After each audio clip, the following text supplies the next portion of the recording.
नमस्कार मित्रांनो, स्वागत आहे तुमचं आपल्या कृषी अपडेट यूट्यूब चॅनलवरती।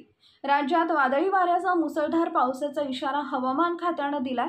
कोणत्या जिल्ह्यात पावसाचा इशारा आहे पाहण्यापूर्वी आपल्या कृषी अपडेट यूट्यूब चॅनलला सबस्क्राइब करून शेजारील बेल आयकॉन प्रेस करा।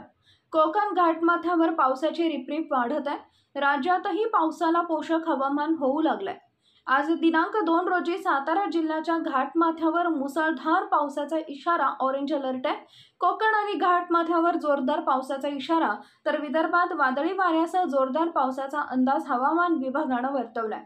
सोमवार दिनांक 1 रोजी सकाळपर्यंतच्या 24 तासांमध्ये कोकणातील पालघर आणि नाशिक जिल्ह्याच्या घाटमाथ्यावर मुसळधार पावसाने हजेरी लावली आहे, तर विदर्भातील यवतमाळ जिल्ह्यासह तुरळक ठिकाणी जोरदार पावसाने हजेरी लावली आहे। उर्वरित राज्यात तुरळक ठिकाणी हलक्या ते मध्यम पावसाच्या सरी कोसळल्या।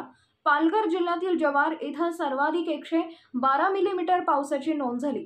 गुजरातच्या किनाऱ्यालगतच्या अरबी समुद्रापासून बिहारपर्यंत समुद्र सपाटीपासून 5.8 हवेचा कमी दाबाचा पट्टा सक्रिय आहे। मध्य प्रदेश आणि परिसरावर समुद्र सपाटीपासून 5.8 किलोमीटर उंचीवर चक्राकार वारे वाहत आहेत। महाराष्ट्रात ते केरळ किनाऱ्याला लागून हवेचा दक्षिणोत्तर कमी दाबाचा पट्टा कायम असल्याने राज्यात ढगाळ हवामान होत आहे।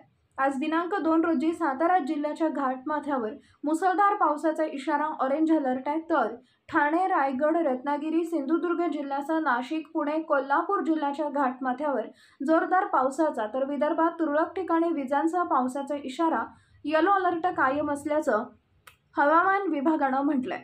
यापुढील हवामान अंदाज पाहण्यासाठी चॅनलला सबस्क्राइब करा। धन्यवाद।